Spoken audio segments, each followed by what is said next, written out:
अस्सलाम वालेकुम दोस्तों, कैसे हो आप सब। उम्मीद है आप सब खैरियत से होंगे। आप सबको किचन टू नाइट में सबको खुशामदीद। दोस्तों, अच्छा खाना और हेल्दी खाना हमारी सेहत के लिए बहुत ही ज़रूरी है। तो दोस्तों, इसीलिए मेरी कोशिश होती है मैं अच्छी साफ़ सुथरी और जो है ना इजी रेसिपीज़ आप लोगों के साथ शेयर करूं, जो आप इजीली घर में बना सकें और हेल्दी खाना आप खा सकें ताकि हमारी सेहत भी ठीक रहे। तो दोस्तों, आज हम बना रहे हैं आलू गोश्त की रेसिपी।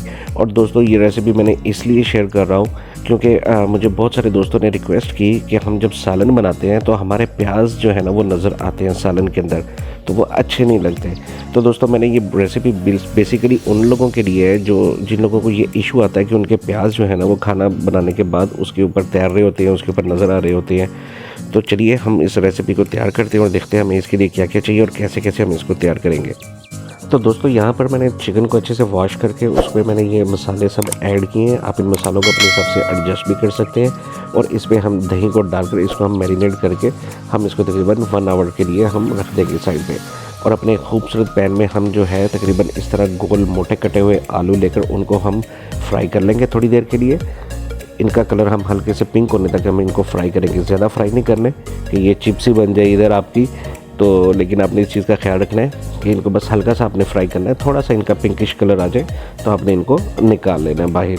दोस्तों, आलू गोश्त के लिए आपने आलू इसी तरह मोटे मोटे काटने हैं, ज़्यादा बारीक नहीं काटने हैं। जो मोटे मोटे काटने हैं उसके आलू गोश्त के अंदर यूँ ही आलू अच्छे लगते हैं। तो अब इसी आलू निकालने के बाद हम इसी ऑयल के अंदर जो है हम अपने कुछ साबुत खड़े मसाले ऐड करेंगे, ठीक है। और इसको हम अच्छे से हम इनको फ्राई कर लेंगे। जब हमारे ये मसाले जो हैं अच्छे से फ्राई हो जाएं, क्रैकल करने लगे, तो हम अपने प्याज डालकर अब प्याज़ों को हम अच्छे से हम फ्राई करेंगे कि इनका कलर गोल्डन ब्राउन हो जाए। आपने इनको लाइट नहीं छोड़ना, आपने इनको अच्छे से गोल्डन ब्राउन करना है। देखिए, इनका ये चॉकलेटी कलर आ चुका है, ये गोल्डन ब्राउन हो चुके हैं काफ़ी हद तक। मैं थोड़ा सा और इनको फ्राई करूँगा। अब यहाँ पर देखें दोस्तों, अब यहाँ पर हमारे प्याज अच्छे से गोल्डन ब्राउन हो चुके हैं। अब हम अपना मैरिनेट किया हुआ गोश्त इसमें ऐड करेंगे और इस गोश्त को हम तकरीबन 12 से 15 मिनट के लिए हम अच्छे से इसके अंदर फ्राई करेंगे कि गोश्त का कलर भी चेंज हो जाए और ये जो दही था वो अपना पानी भी छोड़े और वो पानी ड्राई भी हो जाए। और दोस्तों, अगर आप हमारे चैनल पर नए हैं और हमारी रेसिपीज़ को पसंद करते हैं तो आप ज़रूर सब्सक्राइब भी किया करें चैनल को, और बेल आइकन को भी आप ज़रूर प्रेस किया करें ताकि आप हर आने वाली नई रेसिपी आप देख सकें। तो दोस्तों, ऑलमोस्ट जो हमारा दही था उसका पानी बिल्कुल खुश्क हो चुका है। और अब मैंने तकरीबन 1 प्याज, 2 टमाटर और कुछ सब्ज़ मिर्चों का मैंने जो है उसका पेस्ट तैयार कर लिया था। 1 प्याज मैंने इसमें डाल के फ्राई किया और बाकी 1 प्याज का मैंने पेस्ट तैयार कर लिया था इस तरह टमाटर और मिर्चों के साथ। अब हम उस पेस्ट को डालेंगे और इनको दोबारा अच्छे से हम फ्राई करेंगे ताकि इन प्याज़ों का भी जो पानी है, इन टमाटरों का भी जो पानी है वो भी अच्छे से जो है वो ड्राई हो जाए। जब हमारा ये पानी ड्राई होगा दोस्तों, तो अब हमने जो अपने आलू निकाले थे जिनको हमने थोड़ा सा फ्राई किया था, वो आलू डालकर अब हम इनको दोबारा अच्छे से हम मिक्स कर लेंगे ताकि आलूओं के अंदर भी हमारा जो इसका मसाले का जो जायका है वो भी आ जाए।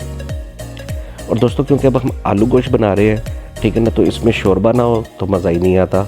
तो इसलिए आपने इसमें पानी ऐड करना है और ज़्यादा पानी ऐड करना है। तो मैंने यहाँ पे तकरीबन 1 किलो चिकन लिया था, इसलिए मैं यहाँ पर तकरीबन 3 गिलास मैंने पानी ऐड किया इसके अंदर। और अब मैं इनको हल्का सा मिक्स करके इनको हम एक बॉयल आने तक के लिए हम इसको वेट करेंगे। तो देखें दोस्तों, यहाँ पे बॉयल आना शुरू हो गया है, देखें, और बहुत ही प्यारी खुशबू भी आ रही है इस वक्त।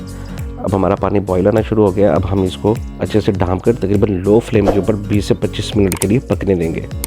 मैंने ये बीच में मैंने ढक्कन को उठाया है और मैंने इसको थोड़ा सा एक बार चेक किया कि पानी कम तो नहीं हुआ, लेकिन पानी ठीक है, बिल्कुल अच्छा है। और दोस्तों, यहाँ पर हमारा पानी बिल्कुल अच्छे से आ चुका है, मुझे इसी लेवल पे चाहिए। हमारा चिकन ऑलरेडी रेडी है। तो अब मैंने इसको गार्निश कर दिया धनिया के साथ। अगर आप चाहें तो सब्ज़ मिर्चें भी डाल सकते हैं। तो डिश आउट करते हैं। तो देखें दोस्तों, हमारा बहुत ही प्यारा आलू गोश्त बन के तैयार है और इतनी प्यारी खुशबू आ रही है और तरी भी इतनी अच्छी लग रही है। और दोस्तों, यहाँ पर मेन इंपॉर्टेंट बात यह है कि आपको प्याज बिल्कुल नज़र नहीं आ रहा होगा। अब प्याज इसमें बिल्कुल नज़र नहीं आ रहा, बहुत अच्छे से हमारा मिक्स हो चुका है प्याज इसके साथ। तो आप इस रेसिपी को ज़रूर ट्राई कीजिएगा और मुझे बताइएगा कि आपकी रेसिपी कैसी लगी और आपका प्याज़ों वाला मसला हल हुआ या नहीं हुआ। तो दोस्तों, मिलते हैं नेक्स्ट वीडियो में नेक्स्ट रेसिपी के साथ। तब तक के लिए टेक केयर, अल्लाह हाफिज़।